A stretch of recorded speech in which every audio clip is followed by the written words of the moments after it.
What's going on, guys? Welcome back to WWE Network and Chill, where I, Graham G. Matthews, break down all the original content I watch on the WWE Network and on Peacock. And today we're talking the September 20th, 2021 edition of Raw Talk.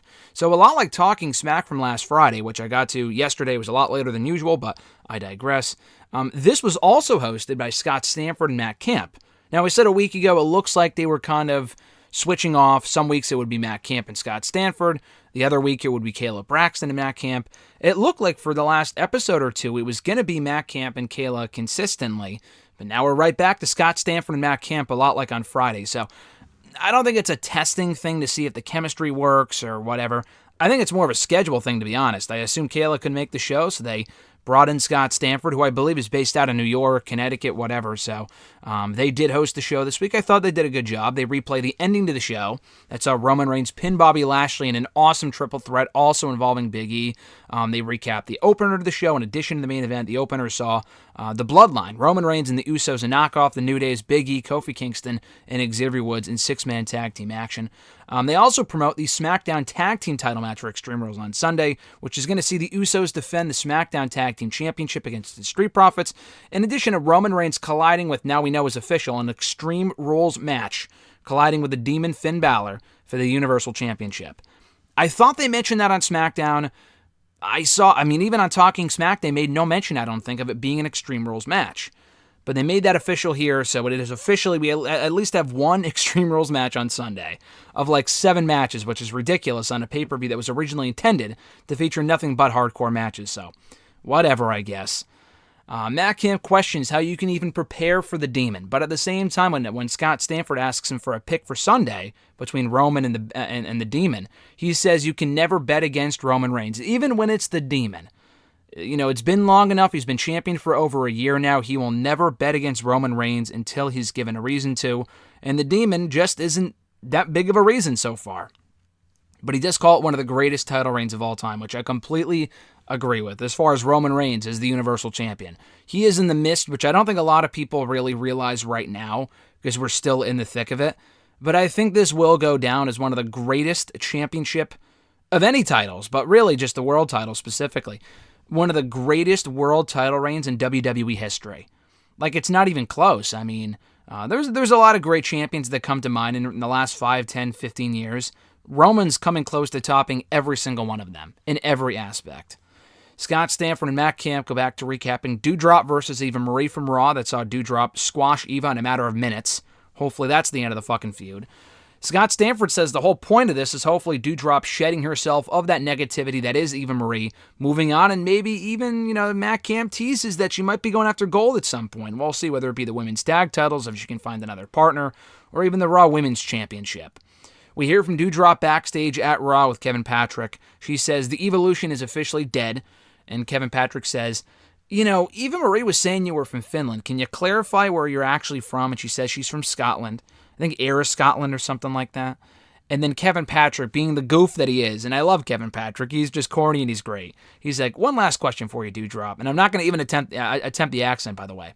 He says, can you teach me how to Doudrop? You do that little dance when you come out to the ring, which I think is annoying. And I love Doudrop, but the whole shtick they have her doing or whatever, I just think is dumb.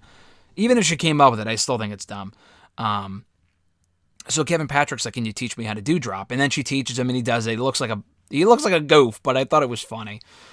Back to the studio, Matt Camp and Stanford recap Rhea Ripley and Nikki Cross, or rather Nikki A.S.H, Nikki A.S.H, whatever, knocking off the women's tag team champions Natalya and Tamina for the WWE women's tag team titles.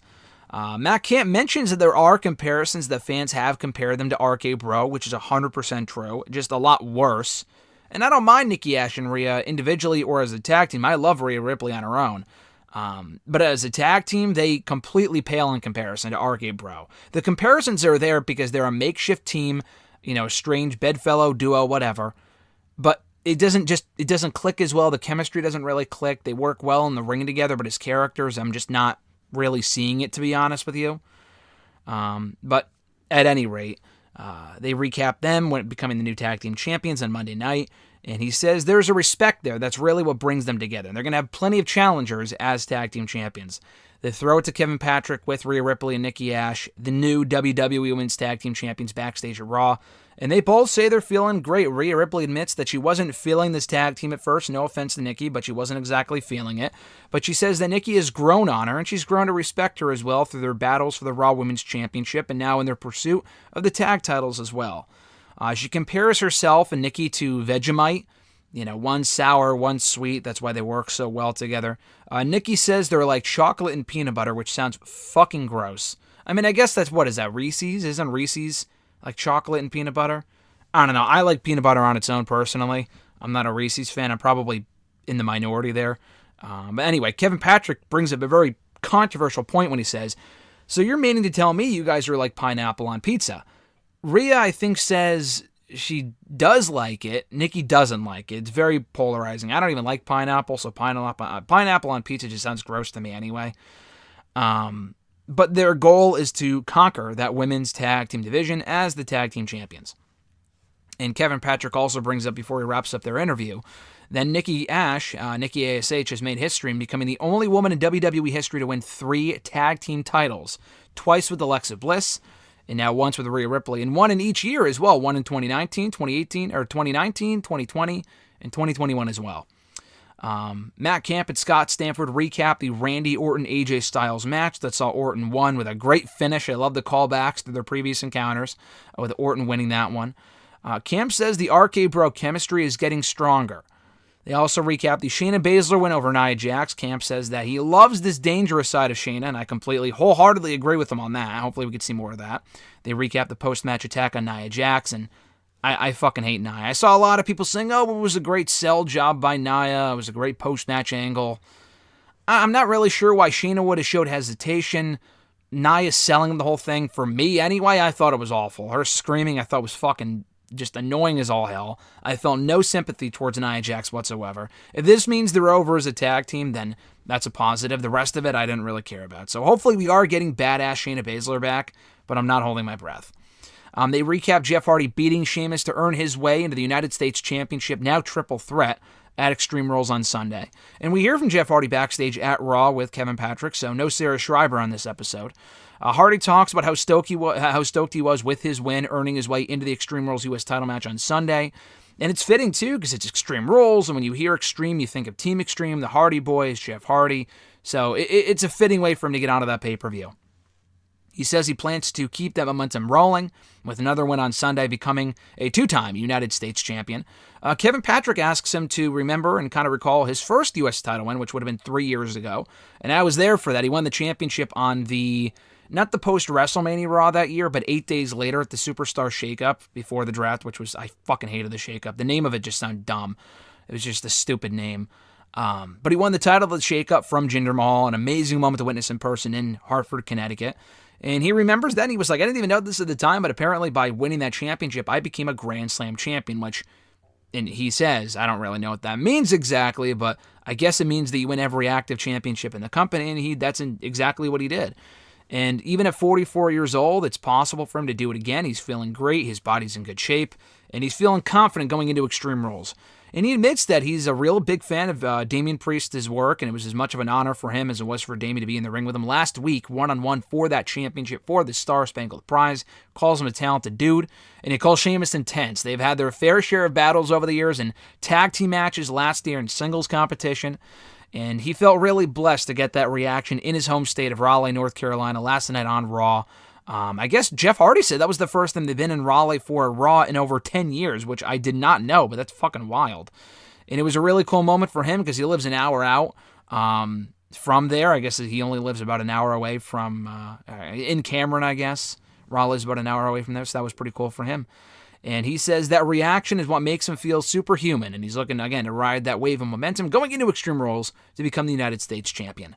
And then to close out the show, Matt Camp and Scott Stanford back in the studio run down the complete card for Extreme Rules on Sunday, which as of right now only has one Extreme Rules match, completely defeating the purpose of the pay-per-view. I have seen more episodes of fucking NXT with more Extreme Rules matches than this pay-per-view, which is just embarrassing. And they don't go through predictions, but Stanford asks Camp, who's your prediction for the Charlotte Flair-Alexa Bliss match? And he says, listen, Alexa Bliss is great with the mind games, but you never bet against Charlotte Flair. Mind games aside, I'm going with Charlotte, retaining that Raw Women's Championship at Extreme Rules. So that was Raw Talk for September 20th, 2021 in a nutshell. Hope you guys enjoyed my review. I appreciate it. Decent show this week. I thought the in-person interviews were well done. We got to hear from the new Women's Tag Team Champions. Jeff is always great. No Damian Priest this week. We got a break from him, which was refreshing. And I love Damian, but you can't have him on every episode. It would have been nice to hear from like a Bobby Lashley or, we heard from Big E last week, I guess. But this wasn't as good as last week's episode. And we got to hear from Dewdrop as well, which was fine. But it was still solid for what it was. So check out this episode on Peacock, the network, whatever. And check out all my other Raw Talk reviews here on the channel in the description box down below. Be sure to like this video, drop a comment, share the video, and subscribe to the channel for more daily content, including hitting that bell button to be notified every time a new video goes up. Have an awesome one, guys. I'm Graham G.S. Matthews, and I'll catch your ass down the road.